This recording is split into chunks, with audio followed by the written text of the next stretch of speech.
ശ്രീ എം.എസ്. വേണുഗോപാൽ, താങ്കളുടെ ഒരു വിലയിരുത്തൽ എങ്ങനെയാണ്? ഇതൊരു ശക്തമായ ഭരണവിരുദ്ധ വികാരം കേരളത്തിൽ അലയടിക്കുന്നുണ്ട്. 6 മാസം മാത്രമേ നിയമസഭാ തെരഞ്ഞെടുപ്പിനുള്ളൂ. അപ്പോൾ അത് ഈ തരംഗം നീണ്ടു നിൽക്കുവാനുള്ള സാധ്യതയും ഉണ്ടെന്നാണ്. ഇത് അതിഭയങ്കരമായ ഒരു ഭരണവിരുദ്ധ വികാരമാണ് എന്ന് പറയേണ്ടിയിരിക്കുന്നു. ഇത് പെട്ടെന്നൊരു കറക്ഷൻ വളരെ ബുദ്ധിമുട്ടാണ്. ഒരു 2-3 മാസത്തിനകമുള്ളൊരു കറക്ഷൻ വളരെ ബുദ്ധിമുട്ടാണ്.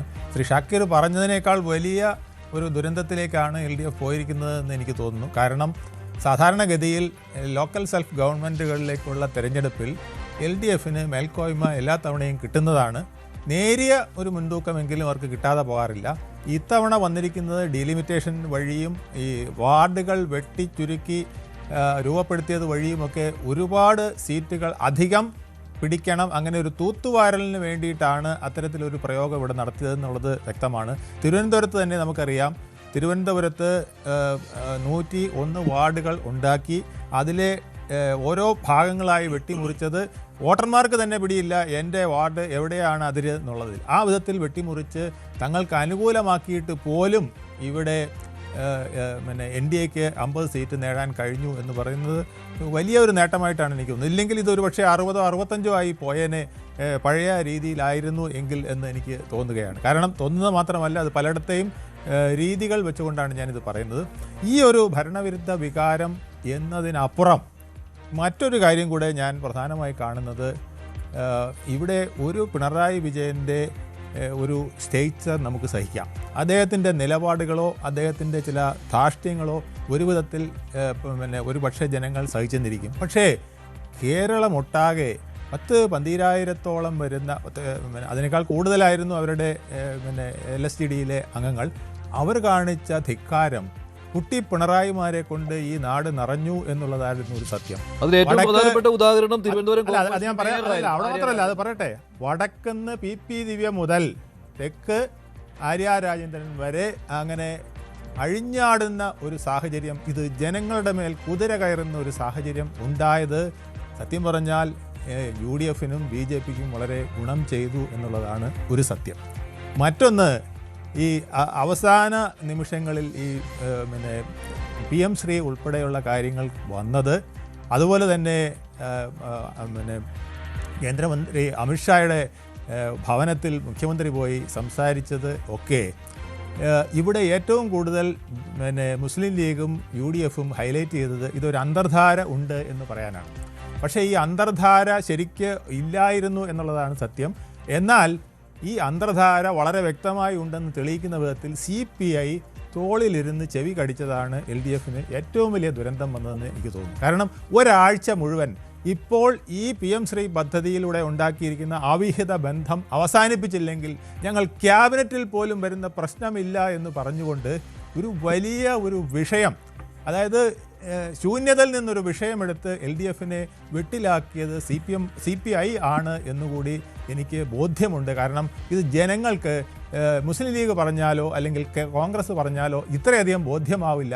പക്ഷേ ഘടകകക്ഷിയിലെ ഒരു പ്രധാന അംഗം തന്നെ ഇരുന്നുകൊണ്ട് പറയുകയാണ് വലിയ തെറ്റാണ് ചെയ്തത്, ആവശ്യമില്ലാത്ത ഒരു അന്തർധാര ഇവിടെ ഉണ്ടായിപ്പോയി, ആ കൂട്ടുകെട്ടുണ്ടെങ്കിൽ ഞങ്ങൾ ക്യാബിനറ്റിലേക്ക് പോലും വരില്ല എന്ന് പറയുമ്പോൾ കേരളത്തിലെ ഏതാണ്ട് എല്ലാ മുസ്ലിം വിഭാഗത്തിലും മറ്റ് രാഷ്ട്രീയ പാർട്ടികളിലും ഉള്ളവർ ബോധ്യമാക്കി ഇതൊരു അന്തർധാര ഉണ്ട്. ശരിയാണ് ഹസ്കർ, അതൊരു മറ്റൊരു കാര്യം കൂടിയുണ്ട്. നിങ്ങൾ തിരിച്ചു പറയുന്നത് അവിടെ കോൺഗ്രസും BJPയും തമ്മിൽ ഡീലുണ്ട് എന്നൊക്കെയാണ്. പക്ഷേ അതിനേക്കാൾ ജനങ്ങൾ വിശ്വസിച്ചത് അവിടെ CPM BJP ഡീൽ എന്ന രീതിയിലാണ്. പക്ഷെ അത് ഉണ്ടായോ എന്നൊക്കെ ചോദിച്ചാൽ അത് നമുക്ക് ഉണ്ടായിട്ടില്ല എന്നാണ് എന്റെ വിശ്വാസം. തെരഞ്ഞെടുപ്പ് രംഗത്ത് അത് ഉണ്ടായിട്ടുണ്ടോ എന്ന് ചോദിച്ചാൽ അത് ഉറപ്പ് പറയാൻ പറ്റുകയില്ല. പക്ഷേ അങ്ങനെ ഒരു ധാരണ, നിങ്ങൾ അങ്ങോട്ട് കോൺഗ്രസ് BJP ഡീൽ എന്ന് പറയുമ്പോൾ തിരിച്ച് അങ്ങനെയല്ല, CPM BJP ഡീലാണെന്ന് UDF പറയുമ്പോൾ അത് ജനങ്ങൾ വിശ്വസിച്ചിട്ടുണ്ട്. അതിന് കാരണം മുന്നണി തന്നെയാണ്, മുന്നണിയിലെ CPI പോലെയുള്ള പാർട്ടികൾ തന്നെയാണ്, നിങ്ങളുടെ ചെയ്തികൾ തന്നെയാണ്. ചുരുക്കത്തിൽ തുറന്ന് സമ്മതിക്കുകയാണെങ്കിൽ മഞ്ജുഷ, ഇതില് PM ശ്രീ വലിയൊരു ആഘാതമായി ഇടതുപക്ഷ ജനാധിപത്യ മുന്നണിയിൽ സംഭവിച്ചിട്ടുണ്ട് എന്നുള്ളതാണ്. PM ശ്രീയിലെ ആ പദ്ധതിയെ അനുകൂലിക്കുകയും ഒപ്പിടുകയും ചെയ്യുന്ന എന്ന് പറയുക, ഇന്നലെ വരെ ഇടതുപക്ഷം എടുത്തിരുന്ന നിലപാടുകളെ നിഷേധിക്കുക കൂടുകയാണ്. ആ നിലപാടുകളെ നിഷേധിക്കുകയും അതിനെ നിരാകരിക്കുകയും അതിനുവേണ്ടി ന്യായീകരണങ്ങൾ കണ്ടെത്തുകയും ചെയ്യേണ്ടി വരുന്ന ഗതികേടിലേക്ക് CPMഉം സംസ്ഥാന സർക്കാരും പോയി എന്നത് PM ശ്രീയെ സംബന്ധിച്ചിടത്തോളം വലിയ തോതിലൊരു അതുപോലെ തന്നെ CPI ആ വിഷയത്തിൽ എടുത്ത നിലപാട് ഇടതുപക്ഷത്തെ ആകമാനം ക്ഷയിപ്പിക്കുന്നതിന് ഒരു കാരണമായി മാറിയിട്ടുണ്ട് എന്നുള്ളത് തുറന്നു സമ്മതിക്കുക എന്നുള്ളതാണ് ഈ ഘട്ടത്തിൽ നമുക്ക് ചെയ്യാറാവുക. അതുപോലെ തന്നെ നമുക്ക് വിലയിരുത്തപ്പെടുമ്പോൾ ഈ കേരളത്തിലെ ഇടതുപക്ഷ നേതൃത്വ നിരകളിൽ താഴെത്തട്ടു മുതൽ സംസ്ഥാന തലം വരെ ഉണ്ടായിരുന്ന നേതാക്കന്മാരുടെ പ്രവൃത്തികൾ കൂടി പരിശോധിക്കപ്പെടേണ്ടത്. ഈ ഘട്ടത്തിൽ അത് പറയാതെ പോവുക എന്ന് പറയുന്നത് ശരിയല്ലാത്തതുകൊണ്ടാണ് ഞാനത് പറയുന്നത്. എന്തുകൊണ്ടെന്നാൽ കേരളത്തിലെ ഇടതുപക്ഷ നേതാക്കന്മാരെ പോലെ ഇന്നലെ വരെ ഉണ്ടായിരുന്ന കാഴ്ചപ്പാടുകൾക്കൊന്നും വ്യത്യാസമായി കഴിഞ്ഞ ഒരു കാൽനൂറ്റാണ്ടായി ഇടതുപക്ഷ നേതൃനിരകളിലേക്ക് വരുന്ന നേതാക്കന്മാർക്ക് വ്യത്യസ്തമായ ഒരു സ്വഭാവ സവിശേഷത അവരിൽ വന്നു ചേർന്നു പോയിട്ടുണ്ട്. അവരുടെ ധാർഷ്ട്യവും ധിക്കാരവും ജനങ്ങൾ നൽകിയ പ്രതികാരമാണ് യഥാർത്ഥത്തിൽ ഈ തെരഞ്ഞെടുപ്പിൽ ഇത്ര വലിയ പ്രാദേശിക തെരഞ്ഞെടുപ്പ് ഇത്ര വലിയ പരാജയം ഉണ്ടാക്കിയത്.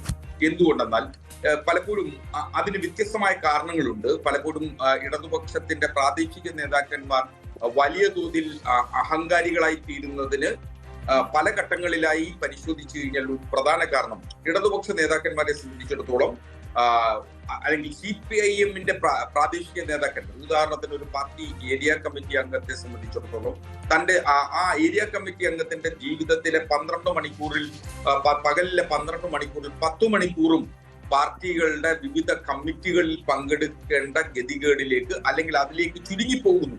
ജനങ്ങളുമായി ഇടപെടുക അല്ലെങ്കിൽ ജനങ്ങളുടെ ആവശ്യങ്ങളിലേക്ക് അവർക്ക് ഇടചേർന്നു പ്രവർത്തിക്കുന്നതിന് പോരായ്മ സംഭവിച്ചിട്ടുണ്ട് എന്നുള്ളത് പാർട്ടി ഈ ഘട്ടത്തിലെങ്കിലും തിരിച്ചറിയണം. പാർട്ടിയുടെ ജില്ലാ കമ്മിറ്റി അംഗങ്ങൾ, സംസ്ഥാന കമ്മിറ്റി അംഗങ്ങൾ മാത്രമല്ല, ഇപ്പൊ പാർട്ടിയുടെ ജില്ലാ കമ്മിറ്റിയിലേക്ക് എത്തപ്പെട്ടു കഴിഞ്ഞാൽ അവരെ സംബന്ധിച്ചിടത്തോളം അവർ ആ പാർട്ടി ജില്ലാ കമ്മിറ്റി അംഗങ്ങളുമായി മാത്രം ഇടചേർന്ന് പ്രവർത്തിക്കുന്ന സാഹചര്യമാണ് കേരളത്തിലുള്ളത്. ഇതിന് സമാനമായ ഒരു ഉദാഹരണം നമുക്ക് കാണിക്കാൻ കഴിയുക പശ്ചിമ ബംഗാളും ത്രിപുരയും തന്നെയാണ്. പശ്ചിമ ബംഗാളും ത്രിപുരയിലും പാർട്ടിക്കുണ്ടായിട്ടുള്ള ആഘാതങ്ങളുടെ തുടർച്ചയാണ് ഇപ്പോൾ കേരളത്തിൽ ഉണ്ടായിരിക്കുന്നതെന്ന് ഈ ഘട്ടത്തിലെങ്കിലും പാർട്ടി തിരിച്ചറിയും എന്ന് തന്നെയാണ് എന്നെപ്പോലുള്ള ആളുകൾ വിശ്വസിക്കുന്നത്. ശരി, അത് വസ്തുനിഷ്ഠമായ വിമർശനം തന്നെയാണ്, ആത്മവിമർശനം എന്ന് തന്നെ പറയാം ഹസ്കറിന്റെ വാക്കുകളിൽ. കാരണം ഈ ഘട്ടത്തിൽ ന്യായീകരിച്ചാൽ അത് ഒരു തരത്തിലും അംഗീകരിക്കപ്പെടുകയില്ല എന്നുള്ള ബോധ്യം ഹസ്കറിനുണ്ട് എന്ന് ഞാൻ മനസ്സിലാക്കുകയാണ്. അല്ലെ, ഈ പാനലിലുള്ള എല്ലാവർക്കും ആ ഒരു ബോധ്യം ഉണ്ടായിട്ടുണ്ടാവും. കാരണം വിമർശനത്തെ ഈ ഒരു തോൽവിയെ വിമർശന ബുദ്ധിയാ സമീപിക്കുന്നത് തന്നെയാണ് CPM-ന് നല്ലത്.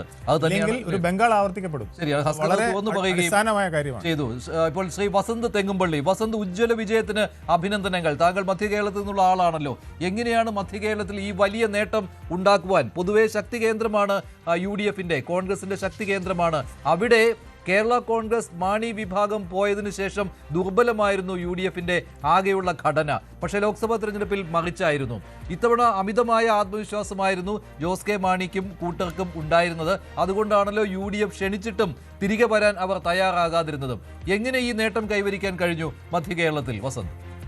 അല്ല മഞ്ജുഷ്, നോക്കൂ, കൃത്യമായ ഹോംവർക്ക്, വീട് കയറിയുള്ള അടിസ്ഥാനപരമായ പ്രവർത്തനം, ഹൈക്കമാൻഡ് മുതൽ ബൂത്ത് ലെവലിലെ ഏറ്റവും അവസാനത്തെ പ്രവർത്തകൻ വരെ ഈ വിജയം ആഗ്രഹിച്ചതാണ്. അതിനുവേണ്ടി അഹോരാത്രം പണിയെടുത്തതാണ്, രാത്രികളെ പകലുകളാക്കി പണിയെടുത്തതാണ്. അതിന്റെ വിജയമാണ്. അതിന് അഖിലേന്ത്യാ കോൺഗ്രസ് കമ്മിറ്റി മുതൽ ബൂത്ത് കോൺഗ്രസ് കമ്മിറ്റി വരെയുള്ള എല്ലാവർക്കും പങ്കുണ്ട്. നോക്കൂ, ഞങ്ങൾ ഈ സ്ഥാനാർത്ഥി നിർണയവുമായി ബന്ധപ്പെട്ട് ബഹുമാനപ്പെട്ട കോൺഗ്രസിന്റെ ഹൈക്കമാൻഡ് സ്ഥാനാർത്ഥി നിർണയത്തിൽ യാതൊരു തരത്തിലും DCC-കൾ ഇടപെടാൻ പാടില്ല എന്ന് കർശനമായ നിർദ്ദേശം ശ്രീ KC വേണുഗോപാൽ തൊട്ടുള്ള നേതാക്കൾ കൊടുത്തിരുന്നു. അതിന്റെ ഫലമായി എന്തുണ്ടായി? അതാത് ബൂത്ത് ലെവലുകളിൽ നിന്ന് പ്രവർത്തകരായിട്ടുള്ളവർ തന്നെ മത്സരരംഗത്തേക്ക് വന്നു. അവർ മത്സരരംഗത്തേക്ക് വരുമ്പോൾ കഴിഞ്ഞ കാലങ്ങളിൽ മുഴുവൻ